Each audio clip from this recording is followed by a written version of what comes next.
Your actual make-ready process starts 30 days prior to a resident moving out whenever you get their notice to vacate. I always look at that time frame so that I know what I've got coming up and how I'm gonna have to schedule to get everything done. Then you're gonna get a notice generally about 2 weeks out before the resident moves out to do a pre-walk inspection with the resident, pre-move out inspection with the resident. That's a good time to discuss and push the clean sweep portion of what we offer.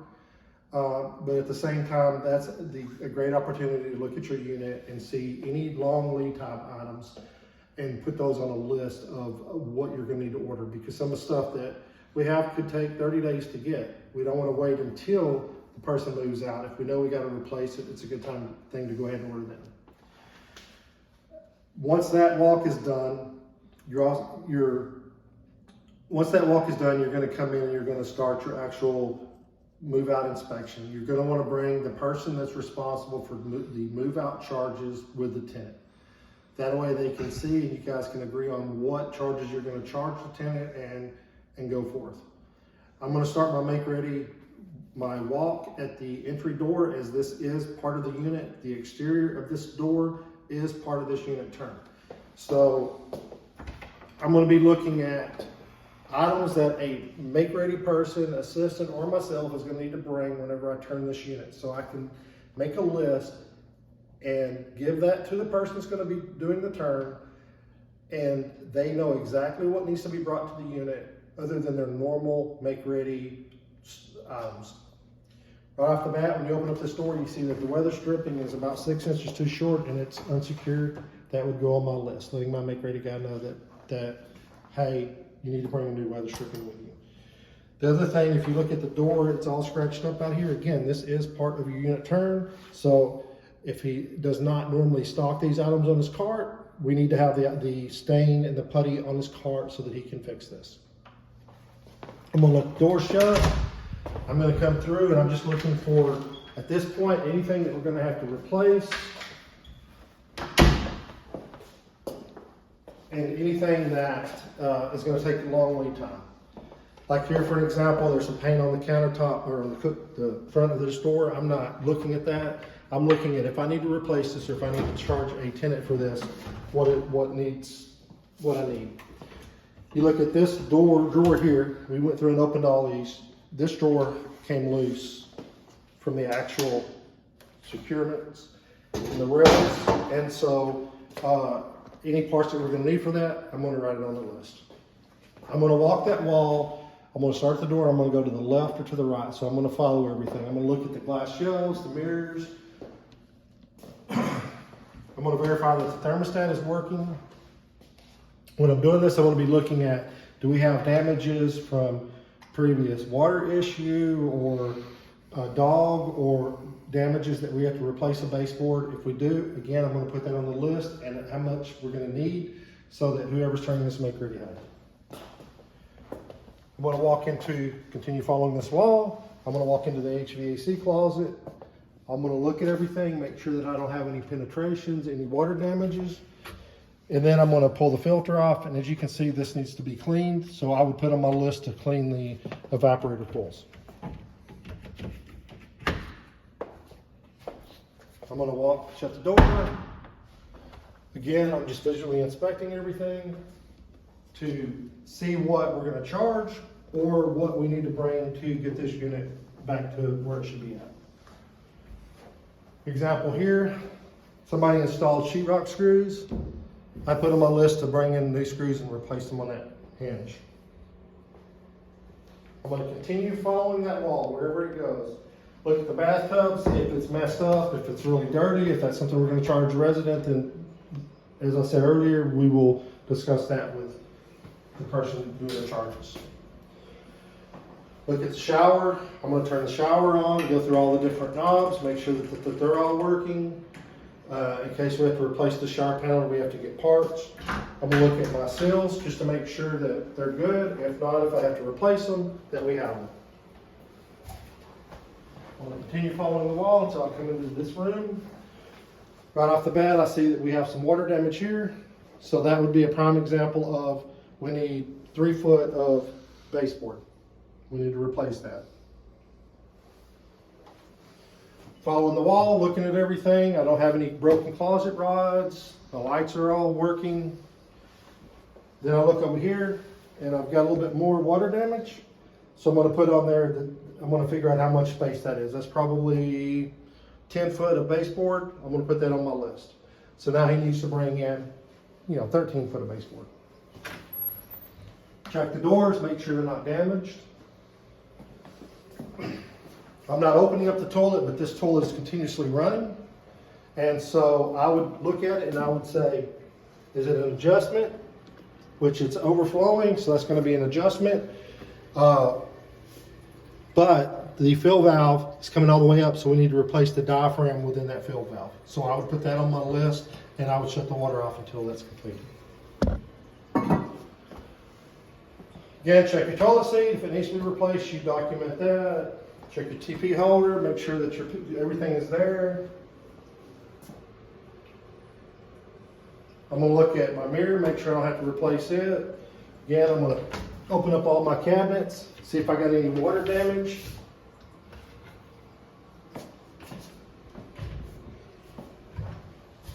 If I opened up one of these doors and I see that a cabinet needed a bracket, I'm going to put that on the list. Again, I'm trying to save time from people going back and forth to the shop. I'm going to continue following this wall. Look at my glass, my frames, see if there's everything is good there. Outlet covers, check the condition of the carpet. At this time, it's a good time to check for pet damages. So if the apartment smells like pet, it's a good deal to pull back corners and see if you can see pet damage. I'm going to continue walking this wall. So I see here that somebody added an outlet above for their TV so they can do a wall mount. I would not remove that outlet. It has these two covers. Depending on your property manager and your property type, I would probably remove the cable and leave the covers. I've got some nail holes there, they're not that big. I'm going to continue coming around here.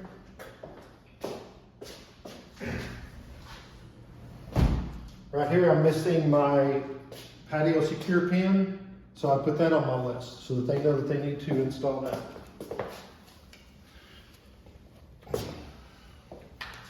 The patio is part of your make ready. So I'm going to walk out to the patio. I'm going to see, do I have any caulking filling that needs to be done out here? Does everything look good? Do I need to paint any areas? If there's areas out here that I'm going to paint, it is going to be with a roller and a pole. I'm not going to get on a ladder in this location.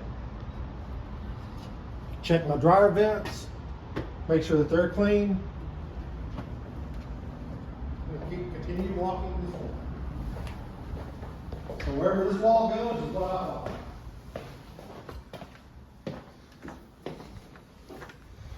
Come in here, I'm going to look, make sure my breaker, everything's good. Again, I'm looking for anything that the maintenance guy is going to need to turn this unit. I'm going to lower the blind because I want to make sure that there's not some damages to the blind up above that we just can't see. That should be charged. I'm going to continue walking, following the wall. Come into the bathroom. Do the same thing, check your doors, see if you got to replace any. Look underneath your sinks. Check your toilet, your bathroom exhaust fan, and make sure it's operating. I'm going to come into this closet, look at the exact same stuff in this closet that I looked at in the last closet.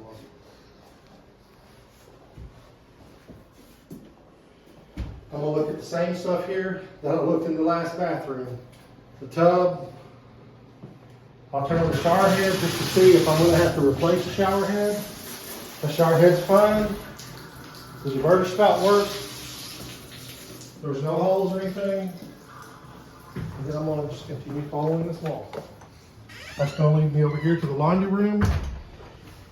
I always like to do a quick cycle on my washer and dryer to make sure that they're working. I'm going to look behind the dryer to make sure that the hose the dryer hose is hooked up. If that hose isn't hooked up, of course, that's going to cause added humidity.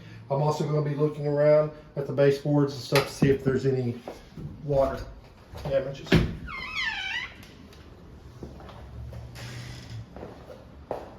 My wall is leading me to my kitchen next.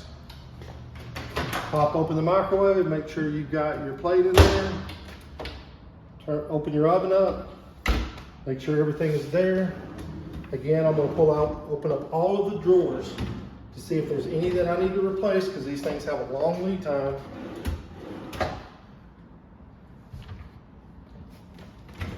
Pop open the dishwasher, looking to see if the racks are damaged. Looking over here underneath the sink. This time I normally turn on the disposal. I just want to see if it actually comes on. That tells me it works. I'm going to open up all the doors. Walk around. Open up my fridge, make sure all my racks are there. Freezer. I'm going to continue walking the wall, and then I'm going to come to my countertop, my island. This island right here has some pretty bad stains in it. I would suggest that we replace this. So I would write that on the list. I would check all of the doors, all the drawers again. Walk around this, walking the wall or walking the island. Make sure everything is there. I'm going to look at my vent hood. I'm going to make sure that I don't have any pieces missing, broken. Turn it on. Make sure it works. And then I'm going to turn off everything in the unit, making sure that everything is turned off. I set my AC up to 78 in this case. Now I have a list that when we go to turn this unit, we know everything that we are looking at. As I was walking around, and one thing I did not mention is I'm looking at the floor. So I want to know if I've got individual floor pieces that I got to replace. I want to know how many of those pieces that we have.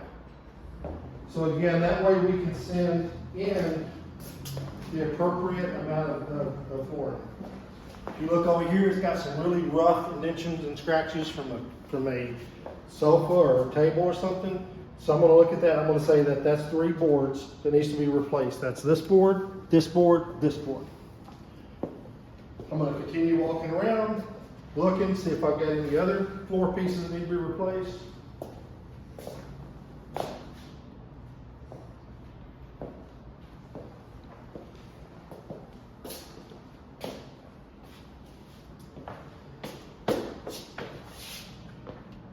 And I don't, so that's what I would be charging a tenant for.